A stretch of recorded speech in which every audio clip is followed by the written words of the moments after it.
What's up, guys? Coach Vassar. Thank you for joining me with OTF Audio Daily Beats. As always, if you're new, I appreciate you tuning in, listening to me talk about these workouts. If you find value in them, information is in the description to support me. Any feedback, let me know. We are going to break down Global Running Day. This is Wednesday, June 4th. This one will obviously not repeat in the month. We're going to see endurance on the treadmills, strength on the rower, a little bit of endurance and strength on the weight floor. Talk about the 2G, talk about the 3G, and then get you on out of here. So for today, the concept is Global Running Day. And we're training like endurance athletes. Focus on mobility, stability, strength on the floor, and learning how to pace like a pro. We're gonna start smart so you could finish strong. So on the treads, training like an endurance athlete with a 23-minute tread block. We start smart, finish strong, more details to come. On the rower, we're rowing slow today, 1 count back, 3 counts forward.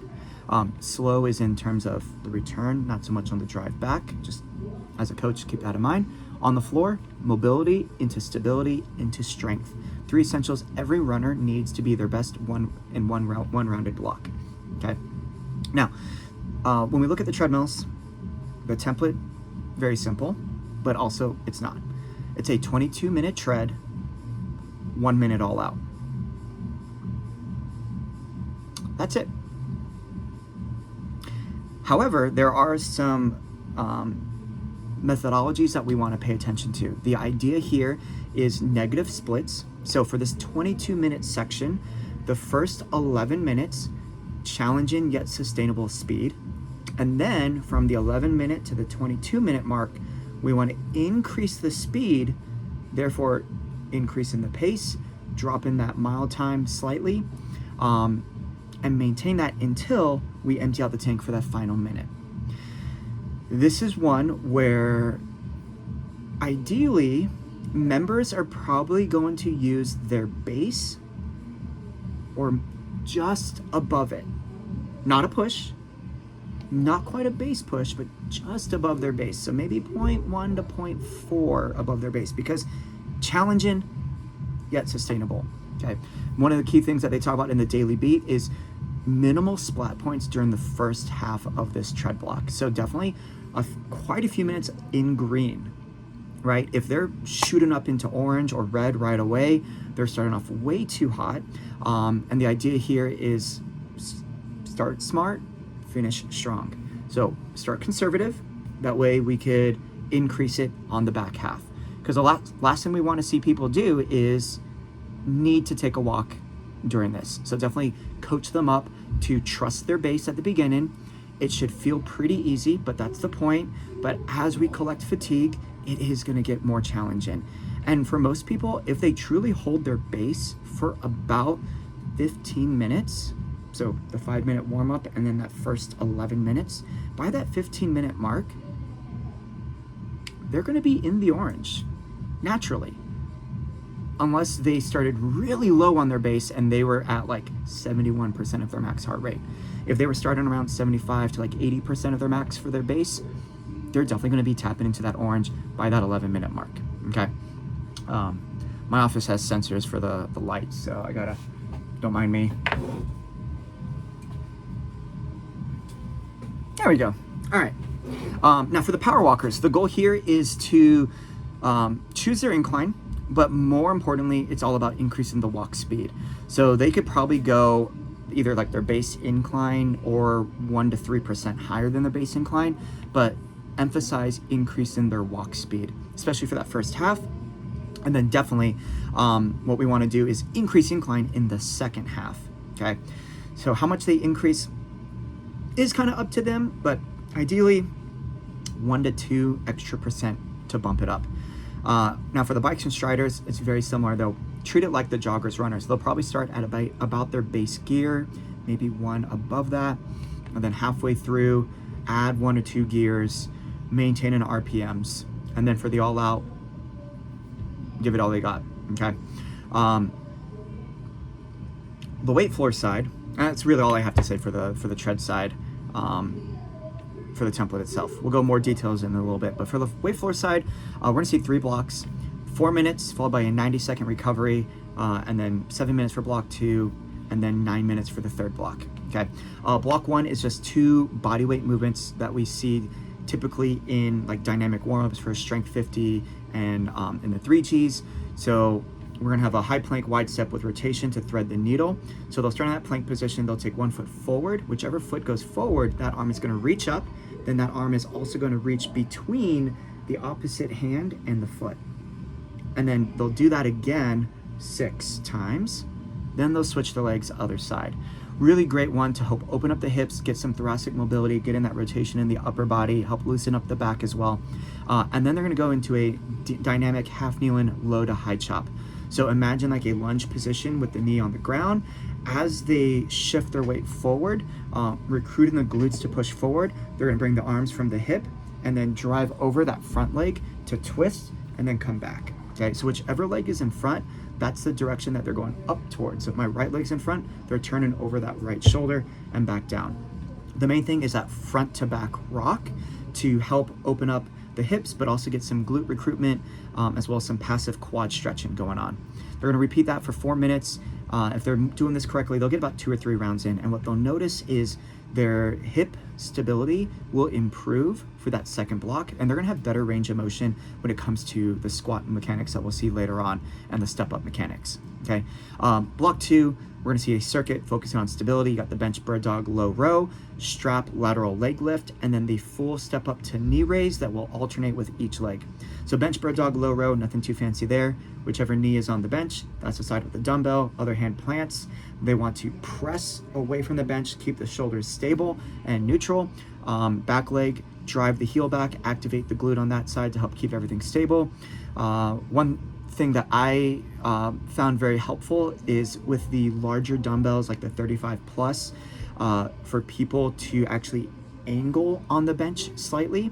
So what I mean by that is if I have my right hand on the bench, I'm actually gonna place my right hand like on the left upper corner.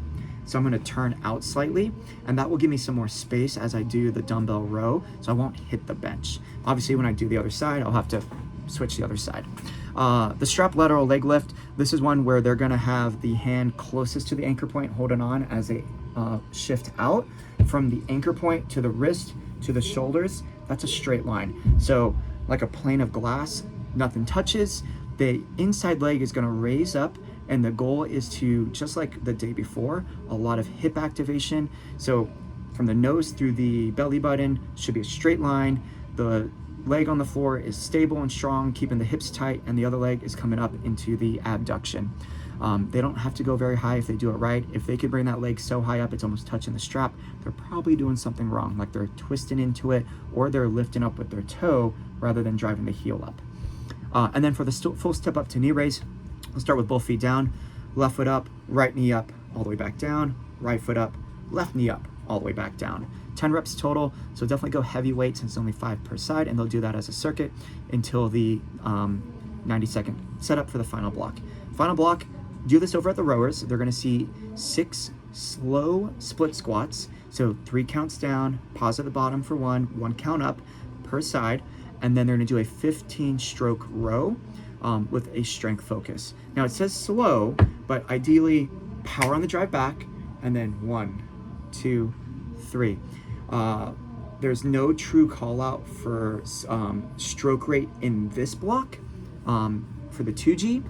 In the 3G, they recommend using 24 strokes per minute. So if you're coaching both templates that day, and to save you the brain space, if you want to do this one at 24 strokes per minute as well, I would recommend that, which means it's going to take people about 35 to 40 seconds to do their 15-stroke row, and then the goal is to match or beat the distance. So every time they get on that rower, tap new interval, reset the screen, and then take off. With 15 strokes, we should hopefully see around like 180 to 200 plus meters in that distance. With carryover. At a bare minimum, they should get at least 150 meters on that last stroke, because usually they should see about 10 meters per stroke, and that's on the very low end in a personal opinion of mine. When they finish, rack up the handles, do the split squat again. When they get back on the rower, check what the distance is now. That's their goal to try to get to by the end of that next row, and then they will finish with a single arm squat to press.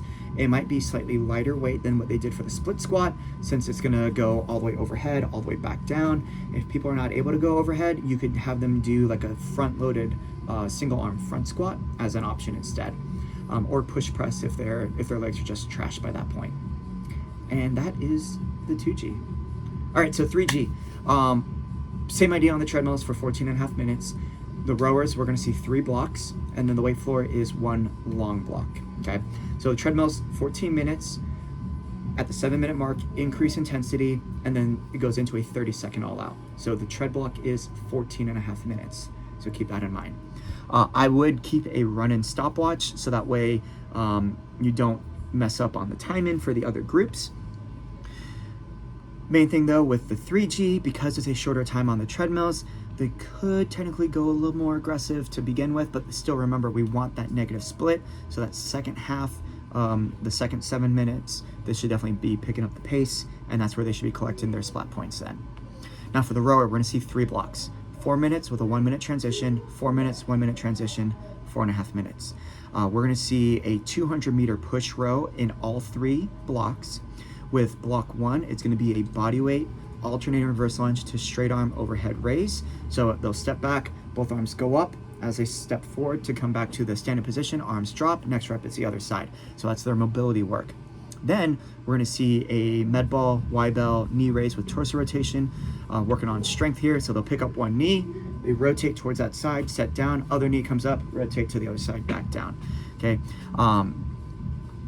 What we're looking for on blocks 1, blocks 2, and block 3 when it comes to the rower itself is we're gonna establish their wattage in block 1, and then in block 2 with this repeat 200-meter row, we want their watts to be higher than what is in block 1 because of that mobility work. They should feel that activation, they should feel like they could generate more power.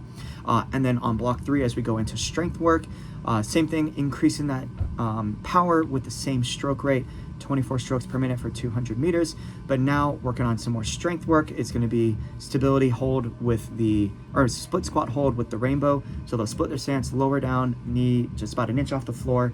Med ball, Y bell starts at the shoulder, comes up. There's 1, 2, 3, 4, 5. Switch legs, 1, 2, 3, 4, 5. Okay, and they'll repeat that into a 30-second all out. All right, so mobility, stability, and then strength.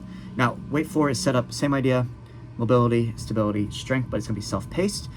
2 movements in each section. So we're only gonna do 2 rounds of the first part. We're gonna have the same mobility drills as the 2G, and then we're only gonna see the the bench bird dog low row and the step up knee raise in the stability part.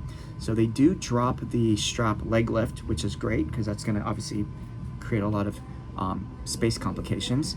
And then the third part, we're gonna have the strap bridge low row and split squat hold. So they're essentially switching up the third block from the 2G by incorporating bodyweight rowing in place of the rower, and then they still have that split squat like they saw on the rower itself. But hopefully by the point you get to the strength part, everyone is done, so that way using the straps is not as complicated. And then their finisher is gonna be a dumbbell squat to press. So 2 dumbbells, like the rower side, but all the way down, all the way up with both arms for the final 30. They're gonna do 3 sections, 2 rounds of each, and then their bonus is to pick their favorite exercises to repeat until time for the finisher. Keep in mind, favorite exercises from the block. So unfortunately, no bicep curls, no burpees unless they wanted to, I guess. But ideally, they pick it from what's on the screen. Okay, and that's a 3G. Any questions, always let me know. There's your Global Running Day. Coach it down.